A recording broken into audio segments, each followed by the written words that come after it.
If a child's playing for 8 hours a day and they're just by themselves, it's not about Minecraft anymore, it's isolation. Today, we're joined by a licensed play therapist who's helping dads bridge the gap between digital play and real-world emotional connection. Showing us how to read between the lines of what our kids are really trying to tell us. In Boulder County, we had the Marshall fires where 1,000 homes were destroyed. In Minecraft, I've had kids come in and rebuild their old houses and such stunning detail, and then rebuild their new houses. And then being able to sit down with their dad and say, hey, this is what I remember about the old house. What do you remember? What would you want to add in? How I'll be talking about it in a therapeutic context can also relate to how dads can relate to when they're playing with their kid. I'm really coming in with this intention of what is the child showing me through how they're playing in the game. What I've found is how the child plays the game is how they're experiencing their world. If they're being bullied at school, those dynamics are going to come up in the game, and even interacting with our characters. If they have a really hard time with resilience, they might get defeated and then there might be a big meltdown. Now it's not about playing Minecraft, it's about how can I help this kiddo kind of get through this emotional roadblock. I'm wondering, are there any things they should be looking for that might be red flags? How can they develop that kind of mindset? Because that's so critical. Hello and welcome back to the Men's Therapy Podcast. I'm your host, Marc Azoulay, and I'm here with Brian Keating. He is a psychotherapist that specializes in Minecraft therapy for young adults. Now, this is awesome. I love, learning about this. I can't wait to learn more about it. But something that we really, preach here at MTO is meeting the client where they're at. And I think Brian is doing exactly that by going into these kids' world and delivering some awesome therapy education, some experiential moments, and letting them really open up in a way that they feel comfortable. So Brian, welcome to the show. Thank you. I'm so glad to be here. I'm so excited to talk about Minecraft and what it's like with fathers playing Minecraft with their kids, and just that whole world of Minecraft video games and play. Yeah, because I feel like it's one of the things that's like a big gap between the generations. Like the old generation looks at the younger ones and are like, these kids are just on the computer all the time. And when they're used to maybe like, and when we grew up, like riding your bikes around, right, or going to, the baseball field or something, right? But it's a totally different world out there. And I also want to mention that you wrote a book on the subject, which is kind of what we're talking about here, which is called Adventures in the Digital Playroom. So I think that ties in nicely to this question. But say a little bit around, what is it like for the modern kid? What is their entertainment like? What is their social life like? And how does that take place mostly online? Just as you said, it's so different, and it's wildly different, and it can be tricky when we have conversations and generalize. So often we'll talk about kids and saying, oh, they're on screens too much, or they're spending too much time on screens. And it's like, the reality is like everything's on a screen now. Like even if we go to the coffee shop or something, we're checking out on a screen. Yeah, it's so different in what type of engagement are kids having with play in their world, and then how are dads relating to that too. And I think so often parents and fathers, want their kids to go outside and to do things. And like you mentioned, like when we were younger, riding bikes and going out and just exploring nature. And yet that's what was happening more commonly, where now that's happening less frequently. So even encouraging kids to do that, they don't really know what's happening because they're going into a space where that's not happening around them, because then other people are on screens or devices or things like that too. Yeah, so they're like confused. Like, what do you mean just like ride my bike around? Like, what am I supposed to do? Like what are the rules to that game? Exactly. And so often what I'm hearing from kids and what comes up in these sessions is that ultimately they're wanting to be taught. They're wanting to be shown the way. And video games and like Minecraft can be so powerful at first because they're kind of like teaching themselves in the game, and they're learning their way through the game. So then the question becomes, okay, how can we bring dads in to help learn about their child in this environment that they're comfortable in, to then bring that into the outside world and to translate that into experiences that are legitimately off the screen and just in nature or through sports or whatever it is. Yeah. Well, so before we get too far ahead of ourselves, can you explain a bit what Minecraft is and how it works, I imagine most people probably heard the name and then maybe they've seen it, on their kid's computer or console, or even I think it's on like tablets and iPads and stuff now too. So it's everywhere. I'm curious if you can explain a little bit about what that game is. If you have any stats, I'd be curious like what the player base is or what percentage of kids are on it, because it seems like it's everywhere you look. Yeah, it's the number one selling video game of all time. And essentially, it's an open world sandbox game. So meaning you can go into the game and the player can discover and explore and create and just go all over however they want. There's no set script. Like I grew up with the original NES, and it was like Super Mario, you're going sideways and that's it. And then you finish 1.1 and you're up to level 1.2. Where Minecraft, you can jump right to Bowser's castle, so to speak, as like an analogy. You can just go wherever you want. Kids are so into that because it's just ultimate freedom. And so it's almost like playing with Lego. And it's almost like playing with a digital version of a sandbox that you'd have at a playground, where you can just create however you want. And that freedom gives kids so much control in how they want to express themselves, how they want to modify their environment, how they want to express their character and like identity creation and formation in the game. And so the game is just built on these 3D blocks that you can destroy or create and place wherever you want. And so some kids will really just like to build things just like they would with Lego. But then for kids that do like set storyline, there's this idea that the game is surviving a zombie invasion. So it works on a day and night cycle where there's 10 minutes of daytime, 10 minutes of nighttime. And then when it becomes nighttime, all these zombies come out and they try to defeat your character. And so you have to like learn survival skills to stay alive. And then you can make it to an end game point of defeating what's called an Ender Dragon.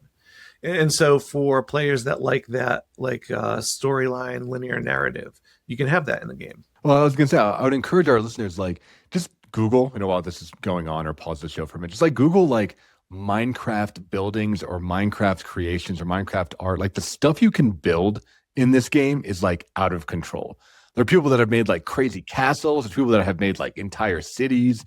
They've made like giant like working computers and calculators, right? Like there's so much that you can do with these 3D blocks that like whatever you think of that they're capable of doing, it's like 10x that. Like it is a wild, wild sandbox. And that's what makes it so, not only from a therapeutic standpoint, so therapeutic, but also for how families might decide to process things together. Minecraft is so powerful when there's like big environmental traumas that have happened all over the world. Of course, in Boulder County, we had the Marshall fires where 1,000 homes were destroyed. And then in California and Los Angeles, the fires that devastated the neighborhoods there. In Minecraft, I've had kids come in and rebuild their old houses and such stunning detail, and then rebuild their new houses, and then being able to sit down with their dad and say, hey, like, this is what I remember about the old house. What do you remember? What would you want to add in? And then, having a dad be able to recreate things there, and then recreate things about the new house and how they might like things to look. So yeah, the freedom of the amazing builds that have been done in the game can also come down to a very personal and family level too. So what I hear you talking about, I want you to dive into it, is like some of the skills that can translate between the digital world and, the physical world. Because I think that's another miscommunication and a misunderstanding, and I'll own my bias. Like I'm a gamer. I love playing video games. I think I grew up, playing a lot of games. So I value them, but I see a lot of people being like, oh, it's just frivolous, right? Or it's just mindless entertainment, or it's brain rot, right? Or it's hurting our children. And of course, there's a nuanced point. I mean, there are certainly detriments, right, to being on screens all the time. But I think what gets missed is that some of those skills are actually translatable if you take the time to like you're saying, sit down with your kid and actually see what's going on in the game, right? Rather than just dismissing it as like, oh, just something stupid they do on their iPad. Yeah, and what's so amazing too is like not only are those skills transferable, but having your child show you that in the game and being witnessed that, by their dad or their parent, and being able to learn about one another, then it's like you can teach more ways of coping and learning about things in the game that can then be translated outside the game. And so that can be like working with upset and big emotions, and like fathers modeling for their kids how to be frustrated or upset in ways that are healthy or productive, rather than rage quitting and throwing a controller, and helping them like name the emotions and identify like what that feeling might be in their body when they build something really cool and then it gets blown up by something in the game. Right. How dealing with like disappointment, dealing with grief, dealing with loss. And I think what a lot of dads, and I think men will get behind is like, getting back on the horse, right? Like building the idea of like discipline and resilience when there has been a failure in the game. And I think bringing in that perspective is so powerful and important, because then it's not talking about a video game at all. It's really talking about what is it that a dad wants to teach their children or child that they learned themselves, either when they were younger or even bringing in that adult knowledge and wisdom. How can they teach that to them in a certain moment? And you can do that by riding a bike, and you can do that by playing Minecraft together too. Yeah. So, let's kind of zoom in a little bit. I know that your book, which again for listeners is called Adventures in the Digital Playroom. We're going to have a link to that in the description. So if you want to check that out, it's written, I think, mainly for counselors, but I think for fathers, for parents, for teachers, it'd be really a great thing for them to pick up. If you just want to learn more about, how to turn this hobby into something that's conducive.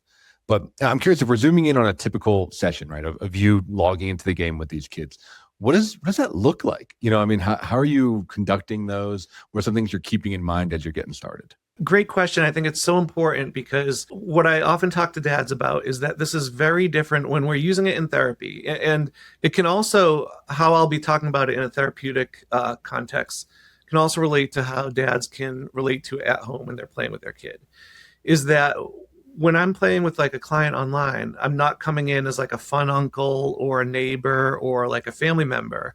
I'm really coming in with this intention of what is the child showing me through how they're playing in the game. And so when we log on, it's just whatever happens, wherever the kiddo wants to go, whatever they want to do.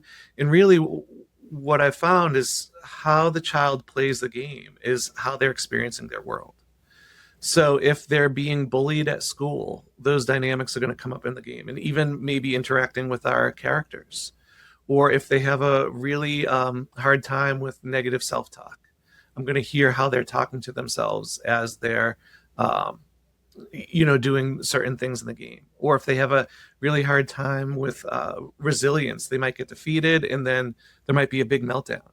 And so, of course, now it's not about playing Minecraft. It's about like, oh, how can I help this kiddo, kind of get through this emotional roadblock? And those are all things that dads can do at home too. And where I have found that like after we're playing in the session and going through all those things, then I'll talk to parents and kind of translate, hey, this is what I'm noticing in session. This is how you can use this at home or support your kiddo with playing at home. But what's wild is that there was a study done by the Lego group in Australia that was indicated that 80% of parents identified having trouble playing with their kids. And I thought that was just so powerful, because it speaks to not only is the child having this like experience with play, or this hard experience, but for us as men going into that relationship, it activates our childhood history. And, what were our experiences with play? And I think that so many of the fathers I work with recognize that like, oh, it actually is kind of hard to do this, based on experiences that they might have had with their parents or with their dad. Yeah. Do you have an example of that, or maybe like a composite client story, something to make that real for our listeners? What's something that might come up when you're engaging in play with your kid? There's a wide range. One of the things might be, I just don't know how to relate to it. I don't know what this means, and I don't get time to learn a new video game, and I don't know and the stuff's moving too fast. And like, so someone like myself, I mentioned, even as a therapist, I grew up playing Super Mario. When I started learning how to play Minecraft, I was like, oh my gosh, I'm running in circles. My field of view on the screen is going up and down. I have no idea what I'm doing. But again, it's not about that. It's about how do I relate to that? And so often I'll get dads and be like, I don't know, I don't get it. And what I'll ask is, well, do you know what it's like to be proud of something? Do you know what it's like to be really hard and really dedicated on something? And then that feeling of when it's all done. And I mean, that goes from boots on the ground to the boardroom, where every father I've talked to can relate to that success. And it's like, okay, well, play is just being really creative, and really play is about just like letting everything go. And so being in that game, watching your child do something and be like, oh, I can see that he's really proud of this. And this is what I can connect to. So that's kind of like an example of that play piece. The other thing that comes up, and this is a controversial hot take, so I'd love to hear what your listeners think of this, and it might be an ongoing conversation. Letting the child win. I think that is amazing, and I advocate for it, and I've never seen it go wrong. And so what I mean by that is a lot of parents get activated by competitive play with their children, and it activates their early intergenerational experiences of what it was like playing with their dads. And so when I'm playing with kiddos myself in this therapeutic way, and then also with fathers, I'll ask the kid, would you like me to play easy, medium, hard, or insanity triple plus? And usually at first I'll always say insanity triple plus. And I say, okay, I'm going to play like I'm an adult, playing you in the game. I say, okay. And so more often than not, even though I'm not very good at the game, I might be better than the kiddo. And then all of a sudden they might say easy, easy, easy, and say, oh, okay. And so I back off. They get some hits in or something and they beat me. And they are so proud and so excited, even though they know they asked for that. And so I'll talk to dads about that. And it brings up a lot of interesting conversations because, a lot of fathers won't want to let their kids win like that. And we can talk more about that. I'll pause there. I know I've been talking a lot. But, what was your experience like, Marc, hearing that? Was that like, whoa, wait a minute, letting them win? That's just like everyone gets a trophy, isn't it? Well, I mean, it makes you think of that archetypal story, right? Of like, you always play your dad in basketball, right? And he like crushes you for like 10 years. And then one day you win, right? And that's like such this like American coming of age story thing, But I think what happens in reality, and what I see with my clients, my young adults that I work with too, is like they just get discouraged and they feel alone. They feel like their dad just dominating them for the sake of dominating them. Or, I think in the case with video games, they feel like their parent is not interested in what they're interested in, and often like we're saying before, it gets dismissed, or it's like, oh, that's just a stupid game, or, I'm not going to sit down and play iPad with you. iPad is bad, right? Like there's just a lot of this like isolation that I think happens with the kids, where they're just like living in their own world. And I think that they are expected to join the world of adults a lot, right? They're expected to like, do table manners and come to adult functions and go see the opera or whatever it is, right? But very rarely do kids feel like they're being joined in their world, where they get to bring their parents who they love, they love their parents into their kid world. You nailed it. That's exactly it. It reduces the isolation. And child is always going to get challenged at their developmental level when they're playing their classmates. So, if they play a classmate and they lose, like that makes sense because they're at the same developmental level. One's better than the other, or whatever. Like that's okay. But playing against an adult that has a fully developed brain and prefrontal cortex, that's not teaching that. All that teaches them is that adults are smarter than kids and have more experience at things than kids. But that piece of like, that like milestone of I finally beat my dad in basketball, that can still be there. But what we're doing with this intentional shift of how we're asking the question is it lets the child turn inwards and ask themselves, am I ready to take on the disappointment of if I lose yet? Or am I ready to make that choice? And so ultimately, dads giving their kids that type of choice is so powerful, because it's building the skill of interception. So what the feelings are in their body. It's building self-reflective capacity. Like if you had a really great day at school and you're feeling super confident, you might be like, yeah, I want to play medium or hard today. And that's great because then you're like, hey, you're drawing on your confidence. That's awesome. But maybe they had a horrible day at school. They had a substitute teacher. They forgot that it was their day to like take care of the class pet. Their best friend was sick. And then they get home and all they want to do is have some sort of control over their environment. So they might say, hey, I want to play easy today. And so that's so important. And it's so huge. I mean, that makes sense to me.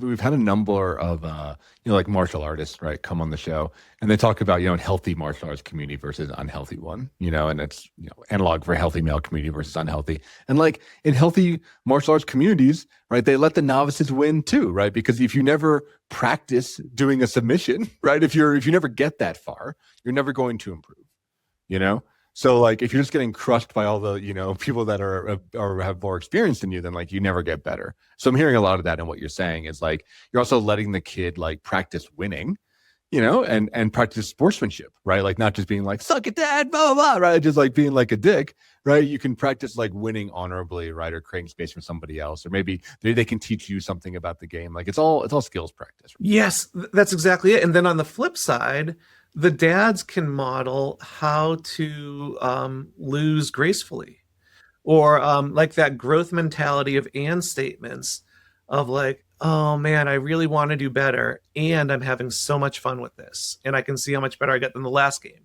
or something like that. So then it's modeling that self-talk for when their kid does get defeated by someone at their school or someone at their skill level. Then it's like, oh, they can turn that negative self-talk around and be more graceful or positive, or grow in a different way. I want to bring you back because there's something that you mentioned before that I'm interested in, which I think comes from play therapy in general, right? And you mentioned that the content of the play often tells you like what's going on in the kid's head. So I'm wondering for those parents out there, and I'm sure it's not black and white, right? But are there any like things that you'd be looking for that might be red flags, or how can they develop that kind of mindset? Because I think that's so critical, right? Especially for young kids where they can't introspect in the way that adults can. All they can do is really just express it, right? Whether it's through play or through art, or through acting out, right? Like they don't have all the skills that we have.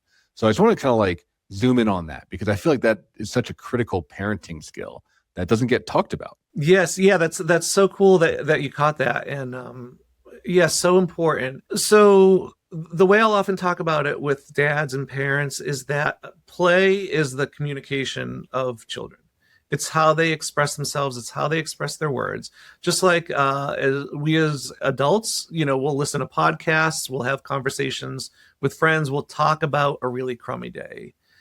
Children will play out the really crummy day. So it's kind of the skill of being able to zoom out and just kind of notice like, what are they showing me in the play? And then it's not attaching to the story or to the details, but to the emotional experience. So what is the emotional reaction or response that the kiddo is having? And what's so hard about this too is recognizing that so many men of our generation weren't raised this way. And so it's not kind of modeling what we learned, but it's doing it in a whole different way of like, okay, how can I see my child in a way that maybe I want it to be seen? And I think a red flag, or not even a red flag, but maybe a moment of a paradigm shift that happens is, especially for boys between the ages of like 9 and 11, they enter into this emotional developmental milestone where their play is especially around themes of how much can I do and how well can I do it. And so that's like either like just really trying to nail that jump shot, or I got 31 in a row, really focused on how many, or if they're building something, how big or how tall it got. So naturally what happens with that developmental milestone is they're going to be bumping up against failure a lot. And so in some ways, that kind of like negative self-talk or like being hard on themselves is so common to that age. But then it can get really harmful. Kids can be so hard on themselves. And of course, that's heartbreaking. And that becomes a trigger for parents of like, oh no, I don't want to see my kids suffer like that. And so often they'll say, oh, no, it's okay. Or no, that's not true. You're so good at this. And so where the paradigm shift is I would encourage dads to stay with the feeling that might be happening for that. Of, oh, I know how hurtful that is when you're not able to do something as good as you want. And that's something that as adults and parents is totally relatable. We know what that's like when something doesn't go, and how much that hurts and how sad that is. And so being able to stay with the kiddo and that can be a huge parenting shift, because it's giving them the permission that it's okay to feel all the emotions. And so that's a big thing that comes up, and that can be shifted in the relationship of play. That's a big one, because I hear from a lot of my dads that it's so difficult to see their kids fail, or see their kids not make the team, or, if they're playing sports, like get injured, right, or miss a shot, and just have them like spiral down, right? Because as kids, they don't have any way to bring themselves back up.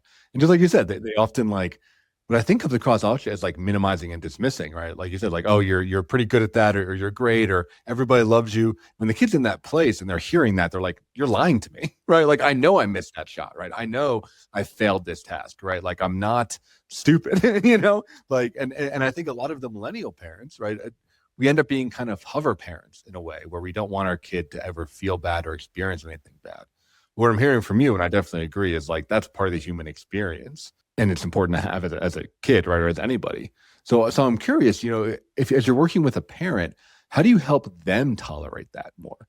Because I think the kid is just in it, whether they want to be in it or not, right? But how do you work with a parent to help them not intervene so quickly? It's for dads that are wanting to go into that work and doing that work. It's such a courageous endeavor to take on, because it can bring up so much emotion, not only with what they're seeing in their child, but also for themselves, and that intergenerational history of what it was like for them as a child and their parent.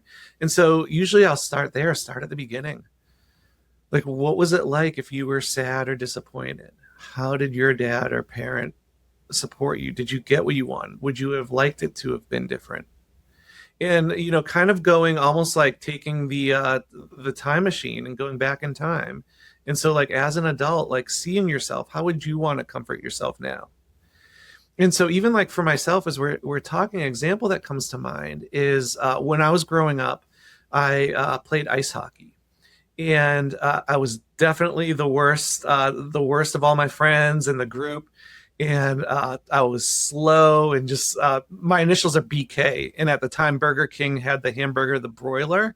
And so my nickname was the broiler, because I was just like this stacked, double cheeseburger moving on the ice. And eighth grade came, and we could all try out for a varsity.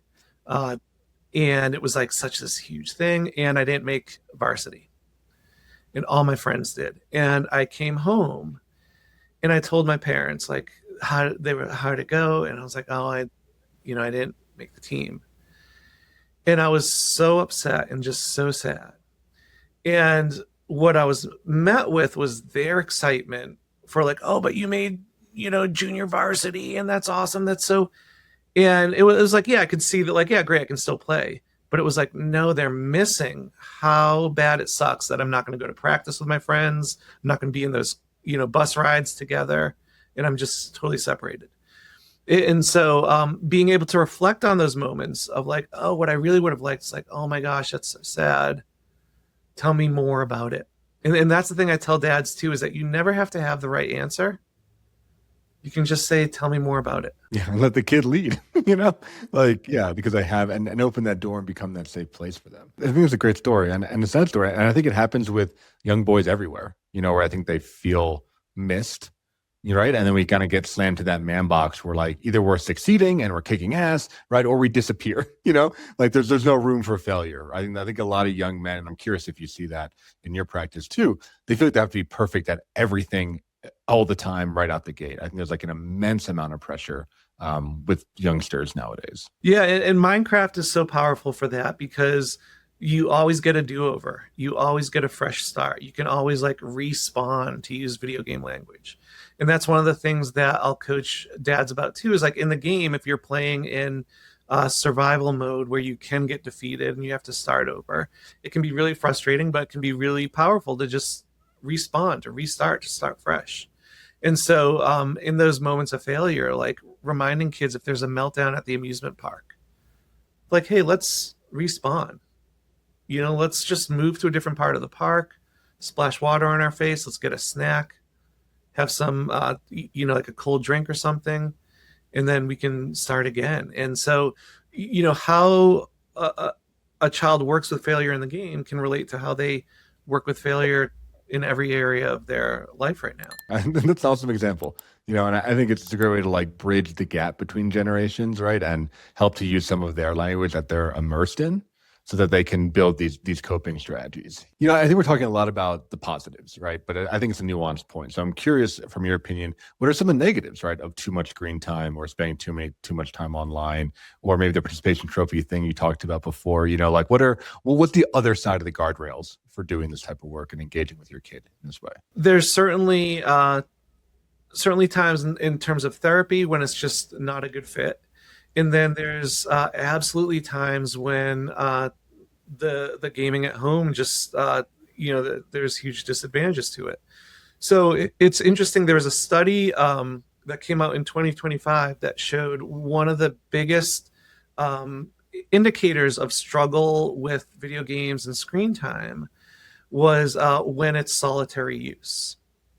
So if a child's playing Minecraft by themselves for 8 hours a day and they're just by themselves, it's not about Minecraft anymore. And again, it's not the video game. It's the fact that they're just by themselves. At the isolation. So if the game is isolating the kiddo and, or encouraging isolation or like rewarding isolation, then that's a red flag of like, okay, what's missing in that relationship? And is the dad having a barrier to play, either based on their own history or what's going on in their life just at the time? And so how can we make it more cooperative? And then how that happens in the game can then be brought into the world outside of the game. And sometimes, and that's where parents need, to ask questions too, because what could look like solitary play with the game, they could be playing with kids online. So what's wild is there's 134 million registered users of Minecraft worldwide. 40% of those users are under the age of 21, and 80% of those users are online playing multiplayer. So even though a child might be playing alone at home, it's highly likely they're connected with other people online and playing with them. So again, advantages and disadvantages. Disadvantages is you have no idea who's on the other side of the screen, who they might be chatting with. But then what a great opportunity to ask those questions. Tell me more about player Iceblade 552 or something like what do you know about them? And what do you like about their playing style? Or just, and then it's not solitary anymore. The dad's right there. Yeah, I mean, I think it goes to the title of your book, right? Where it's like the digital playroom, like this. These are like the cul-de-sacs where we used to hang out, or like this is like the mall, right? Like this is the movie theater. Like all the places that we used to hang out are now online, and there's, like you said, there's advantages and disadvantages. But this is where kids are socializing, and they're having these whole other worlds. And I would imagine as a parent, you want to have insight into that world, right? Because and that's what I want to talk to you about, right? Just how there's like stranger danger in the real world. There's certainly even more probably stranger danger online where people can really hide their identity. So I'm curious if you have any tips for parents around safety, around how do you make sure your kid is not talking to, like a predator or talking to, someone that's trying to scam them or take advantage of them. Because I imagine in like the wild west of the digital world, like it's so hard to monitor that, right? Like you almost can't. It's almost impossible, I imagine. There's ways to put like rigid barriers, like structural barriers, whether you're in your Microsoft platform or if you're on a Nintendo Online thing about restricting who can friend your child or who your child can join or who can join in games. And so you can put those like rigid boundaries in place. But then it really comes back to asking questions, just like if your kid was at sports camp or whatever for a week and they were talking about these people that they met, you'd want to ask questions about that. And so the same as who they're playing with online and getting an idea. There's some multiplayer games at Minecraft Online where there might be hundreds of people in the game. And so it's not really worrying about the influence or impact players might have, but it might be about like what's going on in the chat. And like what kind of is there toxic messaging? Is there racist comments that are coming up? And so then those are all just like learning moments that would be relatable to anything. But then it's, if your child is playing with someone that they friended, then it's, setting boundaries that work for your family of like, they can only maybe play with this person at certain times. Don't ever share physical location, home address, phone numbers, real names, things like that. And that's more so a family determines together. And then it's also trusting in how your child too. And I think that's well said, right? So it's like, yeah, find the stuff that have software tools, but then back to your point, it's like curiosity, you know? So I want to ask you about screen addiction, right? Because I'm assuming, so you can correct me, but I imagine that's probably why some of these kids are coming to you, right? Is that their parents are worried about them being addicted to video games or whatever. And I imagine you're going into the game, which is great. I think that's like the only way really to access these kids. But as we know from addiction literature, right, and research, that like it's not really the substance, whether that is like, alcohol or Minecraft, right? There's something often going on underneath. I know you mentioned isolation as one factor, but I'm curious, what are some other things that might lead to a screen addiction or to a gaming addiction? Because I know a lot of parents like are super concerned about that, and also like don't know how to gauge it. Like don't know when it's too much or when it's a problem, right? Like either they overestimate or underestimate. I think it's something that we're still developing languaging and kind of, diagnostic criteria for as an industry. One of the ways that screen addiction might get reframed with Minecraft is the idea of like digital dependency or screen dependency of, really wanting or needing to go to this. And then looking at like, okay, what are they getting from it? And so something that's talked about a lot is the idea of digital nutrition. And so like what type of screen use just feels like empty calories or like junk food versus what type of screen use is something that's really nourishing and the child is really getting something out of. And so often what I find out in conversations is that's not so much about screen addiction. It's about parents and dads not knowing what to do when there's conflicts around the gaming boundaries and how to make sense of that. So like so often it's the kiddo won't get off the game for dinner. And then, they pull the plug or they just have a hard stop. And then there's a huge meltdown. It's like, oh, well, he's addicted to the game. It's like, well, that's not necessarily the case when we go deeper, because there's so many ways they could be playing the game that then can set up success or failure for the specific things they're wanting to work on. So if, there's a game called Bed Wars in Minecraft, which is competitive, it's team-based, and, there's a lot of consequence to losing or dropping out. And so if a kiddo only has 15 minutes to play before dinner and they start a Bed Wars game, most likely they're not going to finish it in time. And we all know how horrible that feels to get pulled away from something that's incomplete. And so then it might be like, it's not necessarily addiction. It's just like, okay, well, let's just, can they save Bed Wars for after dinner? And if they want to play Minecraft, maybe just doing a creative build that's much easier to save and walk away from. And so it's really just taking a look at like, how are they being nourished by what they're using in the moments that are being identified as like, oh, this is a huge problem. And it just comes back to like, I think as parents developing like literacy around these kids' words, like to know that there are different versions of Minecraft, right? There's like games within games, and figuring out, teaching your kid, like literacy, right? And how do you decide when to play the competitive one that's hard to walk away from, or when do you decide just to do like a creative build? Because I get that, right? Because it creates a conflict. If you're playing this competitive game and all of a sudden you have to get pulled out, maybe you're letting your team down, maybe your team loses, right? And then you're just pissed at your parents for like messing up your life, right? And it just can ruin the whole evening.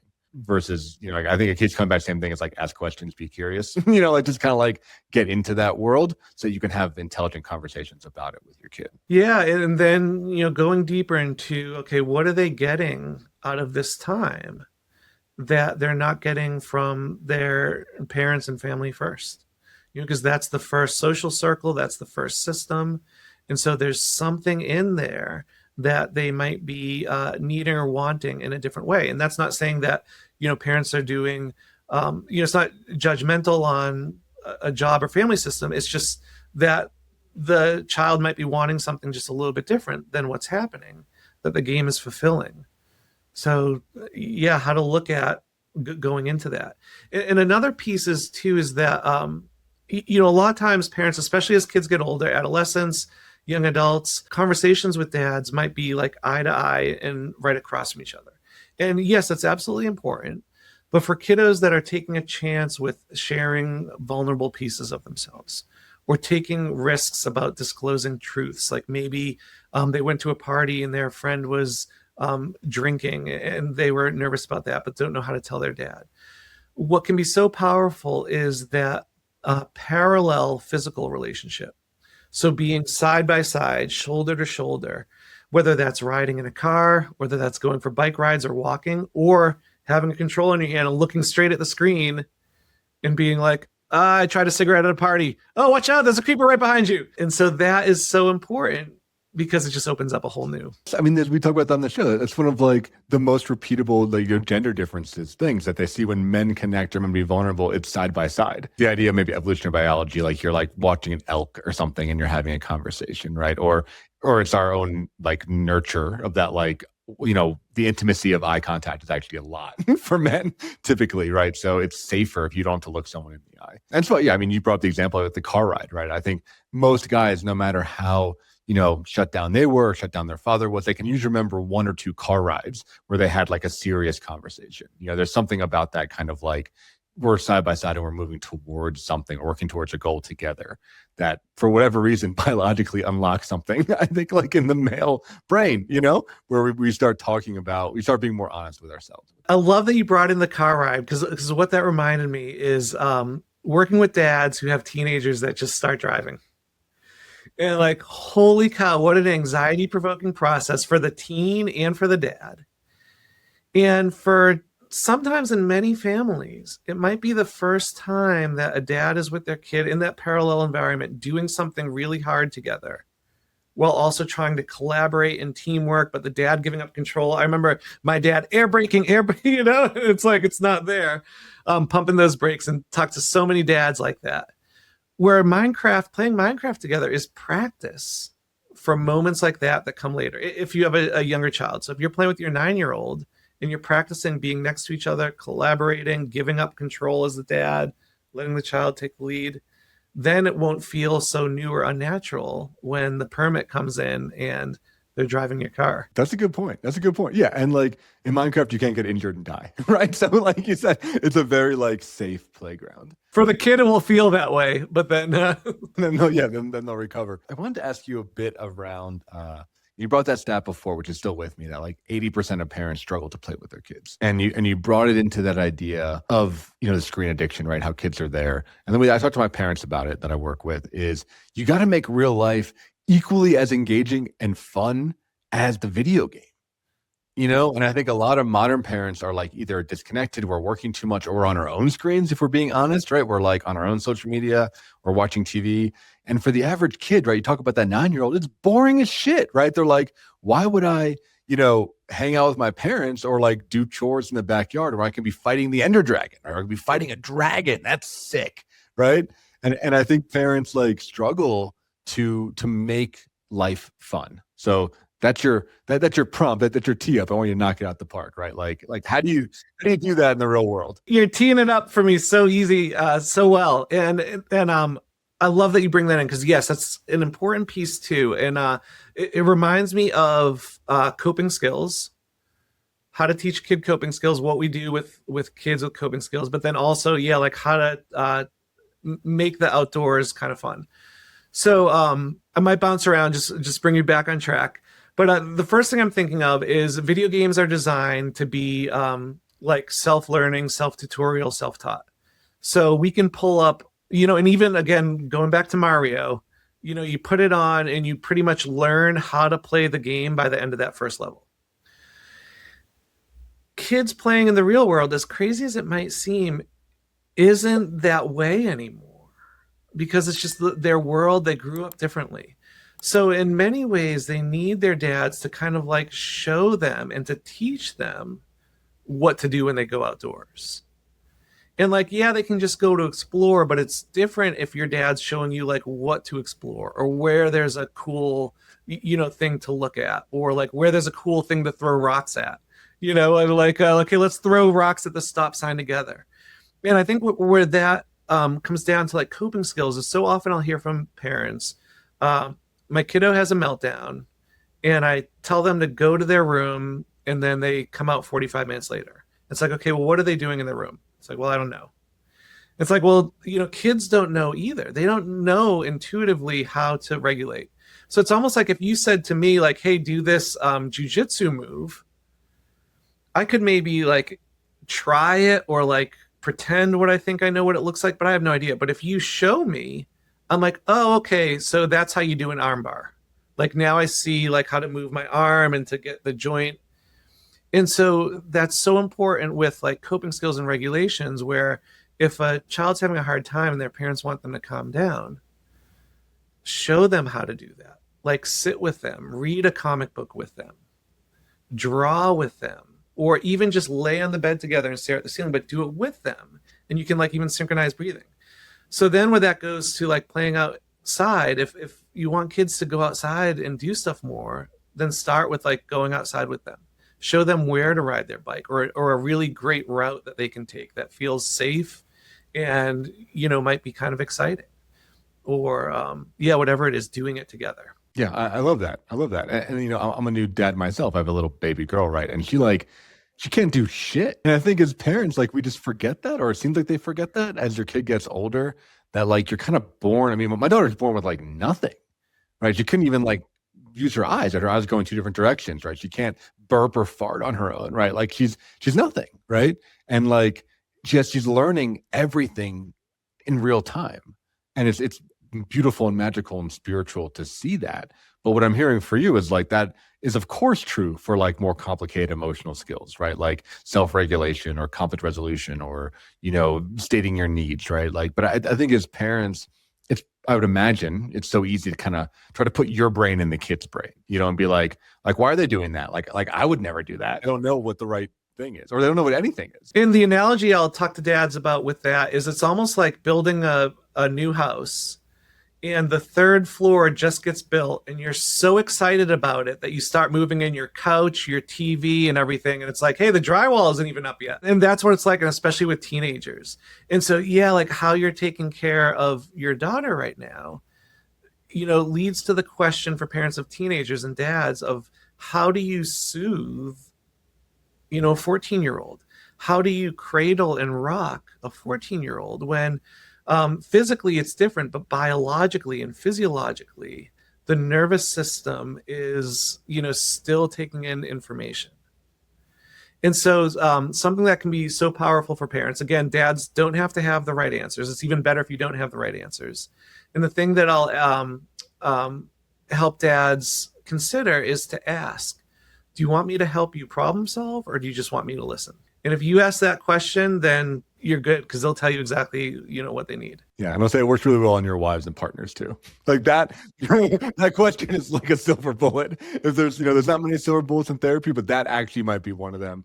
Is like if you can just learn that skill, you are going to be like your EQ goes up by like 10 points. It's such a powerful thing. And for the kids and teenagers, that's the like rocking their prefrontal cortex, because you're like soothing it and you're saying like, hey, however you are, I'm here for you.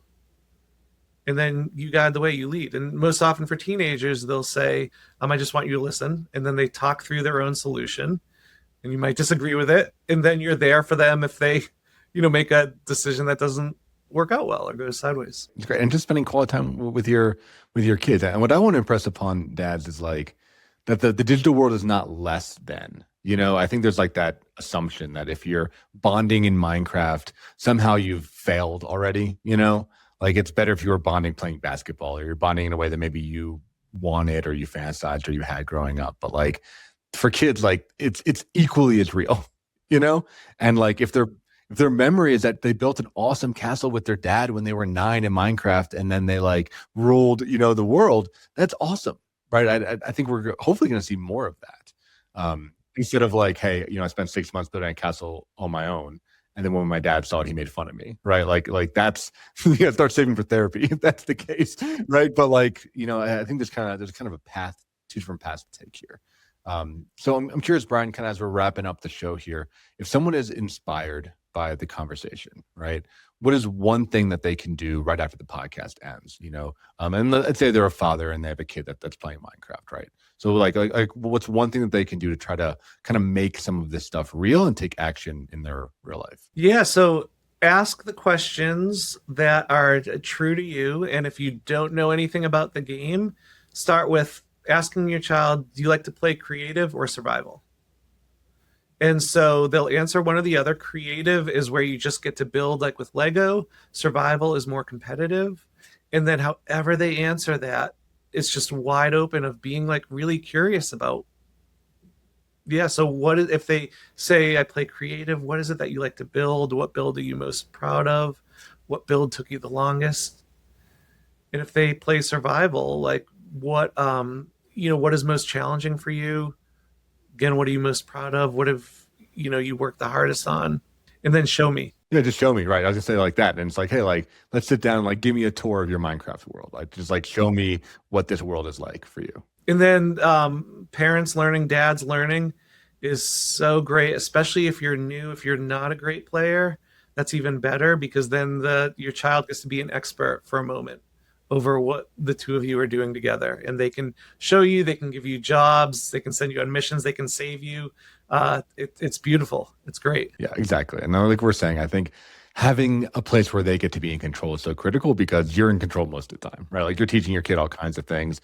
It's amazing if they can teach you one or two things about something that they're passionate about, to practice that role switch. So Brian, I'm curious, like, how can people work with you if they're inspired and they want to, send their kid to you? I'm curious, like, do you do individual work? Do you do groups, right? Or like how can they interact and sign their kids up? Yeah, you can go to my website, brianwkeating.com. It's Brian with an I. I do individual and I work with all the ages. So I enjoy working with kiddos as much as adults and, definitely take different approaches to each and can do family work. The family work with Minecraft is so powerful. And and you can check out the book if it speaks to you. There's chapters in there for parents and just kind of going more into the scientific and like the neuroscience and interpersonal biology of what's happening with playing with the game. And then, something I wanted to circle back to of how the games are meaningful is that it's going to be okay. And I think what we've seen in the past 10 or 20 years, and I don't have specific studies for this, just a lot of anecdotal evidence in the gaming communities and just like social communities, is that because of the online nature of games now, and like with Minecraft, kids who might be shy or tending away from social situations, as they get older, their experiences online actually encourage them to get out there and meet the people that they've been playing with. And that can be, going across the country, going across the world, where this old notion of, video games, we just grow up and maybe get stuck in isolation isn't the case anymore. Where when players grow older, they actually find that social connection based on the practice they had in the game. So it's going to be okay. It's going to be okay, right? And like, something we talk about in the show. It's like the world is changing. And I think like it's about going with that flow instead of trying to like rigidly, die on a hill. Like your kid's going to be probably playing these games regardless. So it's better to build some literacy around them, interact with them, use it as a way to teach them different skills. Cause like it's not going anywhere, and if it's not Minecraft, it'll be something else, right? So it's like figuring out like how to connect with your kid as a always evolving challenge. Brian, I've really enjoyed having you on the show. I think it's incredible what you're doing. I think you're pushing the field of therapy in a wonderful way. And I hope that this continues to build traction for you. I think this book is a great step. And listeners, again, we're going to have a link to that in the show notes if you want to check that out, if you want to buy the book. Again, if you are a father, if you're a parent, if you're a professional, if you're a teacher, if you know a kid that plays Minecraft, right? Like buy that book, check it out. It's called Adventures in the Digital Playroom. And it's a very practical guide with 7 steps on really how to understand and work with kids using that tool that they're already engaging with. So thank you again for coming on the show. Yeah, thank you for having me. And I would love to hear from listeners, Yeah, so keep us posted. So listeners, if you have any questions, we've been doing our caller episodes. You can email us at podcast@menstherapy.online. If you have something specific for Brian, we'll have all of his links to his website as well on the show notes. And if you want to ask a question, I can send it over to him as well. So thank you so much for tuning in, and we'll see you next week, another episode of the Men's Therapy Podcast.